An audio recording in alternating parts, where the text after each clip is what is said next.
¿Qué tal a todos? Les saludamos desde la tierra del león dormido, la tierra del volcán Galeras, la ciudad sorpresa de Colombia, San Juan de Pasto. Hoy vamos a desentrañar un tema que nos apasiona, el origen de lo que enseñamos.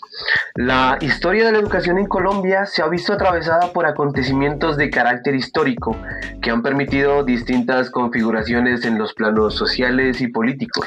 Fruto de esas circunstancias y acontecimientos han sido las dinámicas sociales que han marcado las distintas realidades nacionales en el trasegar del tiempo, derivando en movimientos sociales, en políticas públicas, en gobiernos, jerarquías, entre otras. Sí, Andrés, así es. Pero como docentes debemos reconocer que la realidad en el plano educativo no es ajena a la influencia de corrientes ideológicas, de gobiernos o dinámicas extranjeras. Un ejemplo claro fue el 15 de mayo de 1850, cuando sectores liberales radicalizados decretaron la supresión de las comunidades religiosas y sus universidades. Fue un momento de ruptura, pero para entender esta crisis, primero debemos ver cómo se construyeron los cimientos de nuestra educación. Exacto, y es aquí donde abordaremos este camino en 3 bloques. Primero, el dominio absoluto de las órdenes religiosas. Segundo, la irrupción y el enfrentamiento de las políticas liberales. Y por último, las transformaciones y presiones internacionales del siglo XXI. Y bien, como punto de partida de nuestro recorrido se ubica en los siglos XVI y XVII, con el surgimiento de las universidades originadas por comunidades como los dominicos y los jesuitas.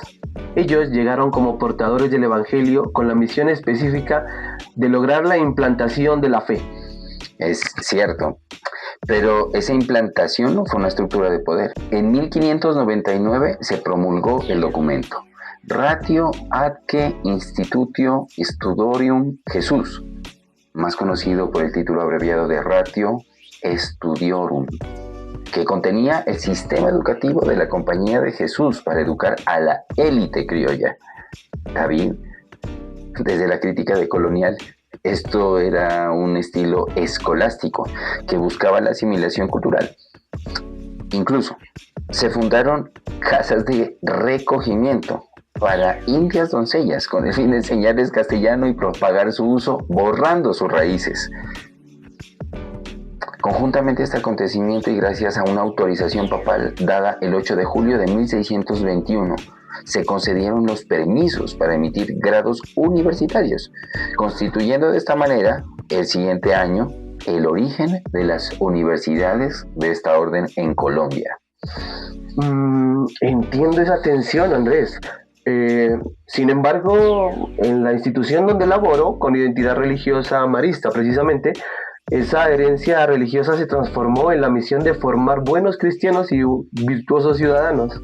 Para mí, en mi labor, esa disciplina no es un método de control, sino las bases para consolidar de manera formal la educación en el país, lo cual promueve, como en muchos lugares del mundo, el desarrollo de capacidades básicas que posteriormente servirán de base y fundamento para la formación en el orden de los aprendizajes especializados, que posibilitarán desarrollos académicos e intelectuales, cultivando en este sentido las bases académicas que transmitirán de generación en generación y caracterizarán de manera general y paulatina la educación y la idiosincrasia del país.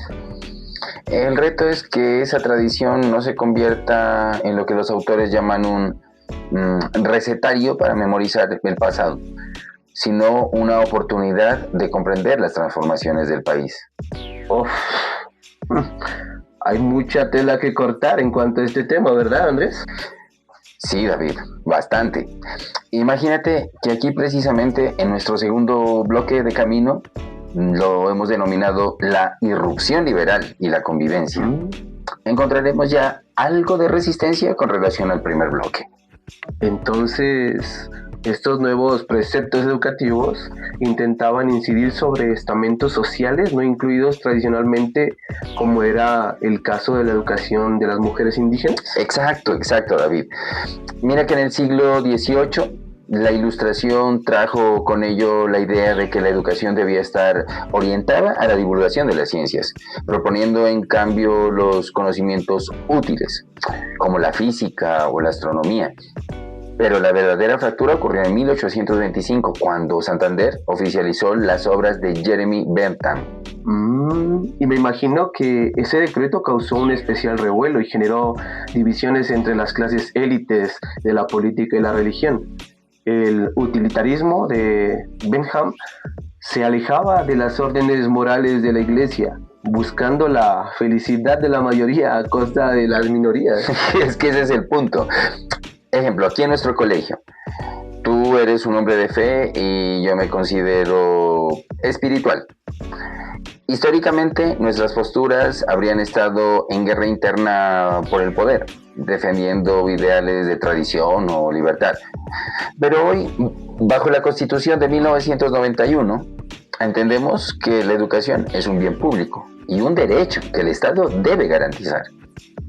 Exacto, exacto. Y bueno, tienes toda la razón y es un tema que nos mueve las fibras, ¿no? Saber que hemos aprendido a convivir con ello, aprendiendo a integrar lo mejor de ambos mundos, como por ejemplo la experiencia de Radio Sutatensa en 1947, una iniciativa del sacerdote José Joaquín Salcedo, quien por medio de una emisora local gestó la posibilidad de educar a la comunidad en aspectos religiosos y en algunas áreas de formación básica, constituyéndose de esta manera en un ejemplo de formación a distancia por medio de la radiofonía. Creo que esta influencia de la pedagogía crítica en los años 60 nos enseñó a ver al estudiante como un sujeto oprimido que buscaba su liberación. Precioso ejemplo de cómo hemos avanzado en este convivir de creencias y aprendizajes. Pero mi querido David, hoy enfrentamos una nueva presión. Y en este tercer bloque hablaremos de ello. ¿Te has puesto a pensar en cómo la educación se ha convertido en una preocupación transnacional? Mira, donde hay organismos internacionales como la fuente principal de legitimizar o validar los modelos educativos. Ok, de acuerdo, Andrés, y no podríamos finalizar este breve análisis histórico-educativo sin mencionar algo de lo acontecido en estos primeros años del siglo XXI. Creo que es el fenómeno de la gran globalización, nada más ni nada menos que la globalización influenciando las políticas educativas. Ahora la noción de competitividad es la que manda, llevando a las instituciones a adaptar currículos hacia aspectos mucho más empresariales y técnicos. Al respecto, el fenómeno de la globalización, que siempre ha estado presente en la educación colombiana y en este último siglo se ha presentado con mucha más fuerza, influenciando las políticas educativas y las exigencias sociales en esta materia.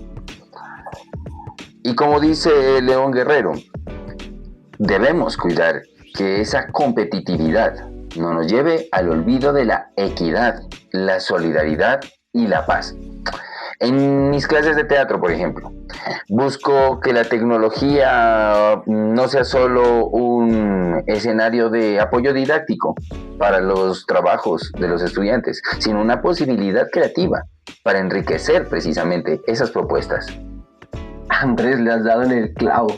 Y qué buen dato el saber cómo en tu labor la influencia de la globalización no ha permitido desligar la naturaleza del aprendizaje. Felicidades, hermano. Gracias, David, pero es parte del amar el proceso y esta linda labor de enseñar.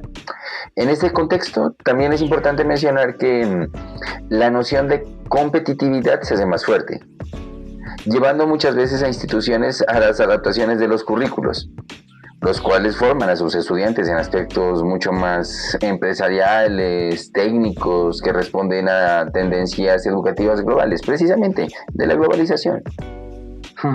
Sí, totalmente de acuerdo. La tecnología debe favorecer procesos de interrelación y no solo ser una herramienta de estandarización internacional. Claro, yo estoy seguro de que a eso se refería Mesa y Leal en 2015, cuando decían que la educación a distancia virtual y por el otro la educación virtual, entendida como informática educativa, adscrita como escenario de apoyo didáctico y administrativo en la tradición de educación presencial.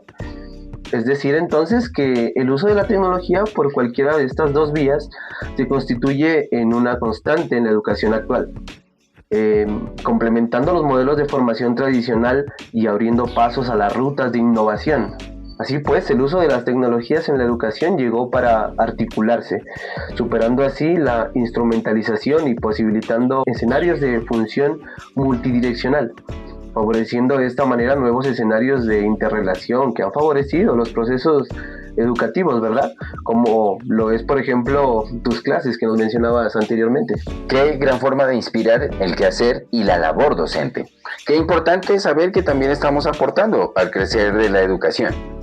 Bueno, y lo bueno hay que reconocerlo, obviamente, y motivarnos también a cuestionar y crecer en esto, ¿no? Y bueno, pues concluyendo, llegamos a entender que la historia de la educación en Colombia ha estado ligada a la religión y más aún a la Iglesia Católica, lo que le otorgó una posición privilegiada en nuestra formación nacional. Sí, totalmente. Aunque hoy el reconocimiento de la influencia externa es vital para no ser sujetos pasivos en los procesos de globalización. Entender esto es tener acceso al código fuente, podríamos decirlo, de nuestra propia programación intelectual. Sí, totalmente. Creo que es válido aportar que en nuestro caso podríamos decir que en mi actual labor como marista, nuestro reto es seguir formando seres humanos íntegros en un mundo que solo pide técnicos competitivos. Hay que seguir cuestionando y hay que seguir leyendo el mundo. Desde aquí nos despedimos de este podcast inspirado en la historia de la educación en Colombia. Gracias, David, por este espacio de educación, reflexión crítica sobre los procesos educativos en Colombia. Qué importante es saber siempre cómo funciona y cómo ha funcionado durante todos estos años. Creo que la invitación de seguirnos cuestionando es muy importante para continuar en este proceso.